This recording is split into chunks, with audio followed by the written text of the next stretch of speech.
नमस्कार। मध्य प्रदेश के खरगोन में जो रामनवमी के दिन हिंदुओं द्वारा शोभा यात्रा निकाली गई, उस शोभा यात्रा पर वहाँ के मुसलमानों ने, खासकर एक महिला ने पत्थरबाज की तरह पथराव किया। काफ़ी लोगों को चोटें लगी। फिर मध्य प्रदेश के गृह मंत्री नरोत्तम मिश्रा और वहाँ के मुख्यमंत्री शिवराज सिंह चौहान ने कहा कि जिन जिन लोगों ने राम भक्तों पर पथराव किया उनके घरों को पत्थरों में तब्दील कर दिया जाएगा, यानी कार्रवाई की और उन लोगों पर कार्रवाई की गई। इसके जवाब में कल भारतीय कांग्रेस के वरिष्ठ नेता राहुल गांधी ने कहा कि मध्य प्रदेश सरकार को इन लोगों पर बुलडोजर नहीं चलाना चाहिए था। सरकार को बेरोजगारी, महंगाई और अशिक्षा पर बुलडोजर चलाना चाहिए, यानी तुष्टीकरण की नीति देखो आप कांग्रेस की। 75 सालों में कांग्रेस ने यही किया और अभी भी वो करने को तैयार है, लेकिन अब देश की पब्लिक है वो समझदार हो चुकी है और ऐसे लोगों को सत्ता के पास से नहीं भटकने देंगी। मुसलमान हिंदुओं पर पथराव करे रामनवमी अपने त्यौहार के दिन और फिर उनके घरों पर बुलडोजर चलाए तो भी बीजेपी गलत। मुसलमान पूरे देश में जहाँ उनका दिल करे सड़कों पर नमाज पढ़ना, दंगे करना और शरिया कानून के लिए रात दिन एक करना, फिर भी वो अच्छे राहुल गांधी की नज़र में। बीजेपी ने ये बहुत ही अच्छा, हमें कोई पार्टी से मतलब नहीं है, लेकिन मध्य प्रदेश सरकार ने और उत्तर प्रदेश सरकार जो भी वर्तमान दंगाइयों की जो प्रॉपर्टी और बुलडोजर चला रही है वो एक ही नंबर का काम है। लेकिन राहुल गांधी के पिछवाड़े में आग लग गई कि बुलडोजर क्यों चलाए उनकी प्रॉपर्टी पर, यानी तुष्टीकरण की राजनीति हिंदुओं के एकदम सरासर खिलाफ। लेकिन अब 21वीं शताब्दी और मोबाइल का जमाना है, पब्लिक है वो नानी याद दिला देगी। ऐसे किसी भी राजनीतिक दल या राजनेता को बहुसंख्यक समुदाय से आप खिलवाड़ नहीं कर सकते। इधर हरियाणा हिसार के अंदर एक 2 मंजिला राम चाट भंडार नाम की दुकान में आग लग गई। 2 करोड़ रुपए का नुकसान होने का आशंका और दूसरे तीसरे माले पर सोया हुआ एक किशोर जिंदा जल गया। नीरव मोदी के नजदीकी परव सुभाष को सीबीआई ने मिस्र की राजधानी कायरा से पकड़कर कल रात दिल्ली लेकर आई। ये नीरव मोदी के नज़दीकी लोगों में था और नीरव मोदी के कई लोगों ने उनको कई दिनों से बंधक बना रखा था। अब इनके लाने से और भी राज खुलेंगे। विश्वविद्यालय अनुदान आयोग यूजीसी ने कहा कि अब विद्यार्थी एक साथ 2 कोर्स इकट्ठे कर सकते हैं, यानी पहले आप एक समय में एक विश्वविद्यालय से एक ही कोर्स कर सकते थे। अब यूजीसी ने कहा कि एक समय में आप 2 कोर्स एक साथ कर सकते हो, चाहे आप उसी विश्वविद्यालय से करें या अनगन दूसरे विश्वविद्यालय से करें।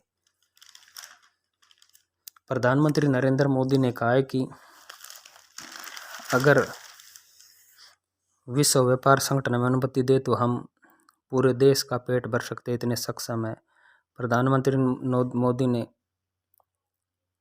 जो बाइडेन के साथ मीटिंग के दौरान यह बात कही।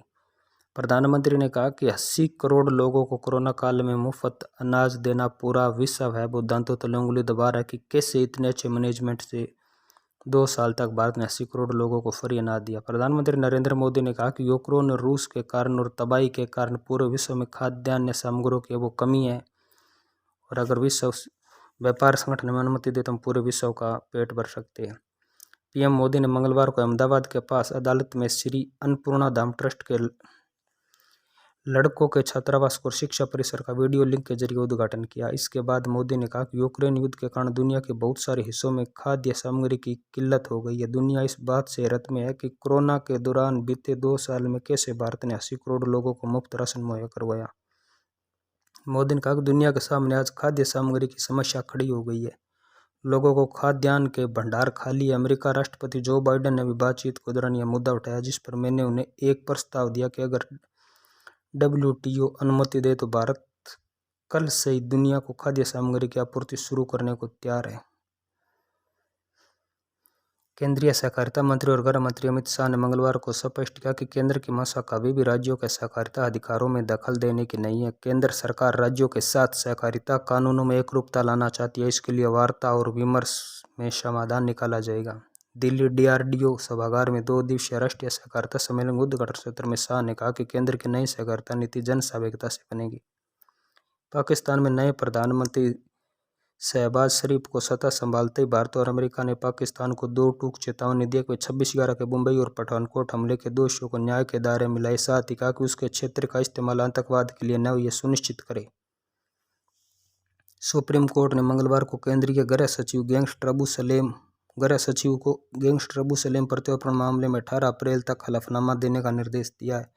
और कहा कि उनके पास ये अंतिम मौका है। जस्टिस संजय किशन कौल और जस्टिस MM सुंदरेश की पीठ ने मामले में हलफनामा दायर किया है।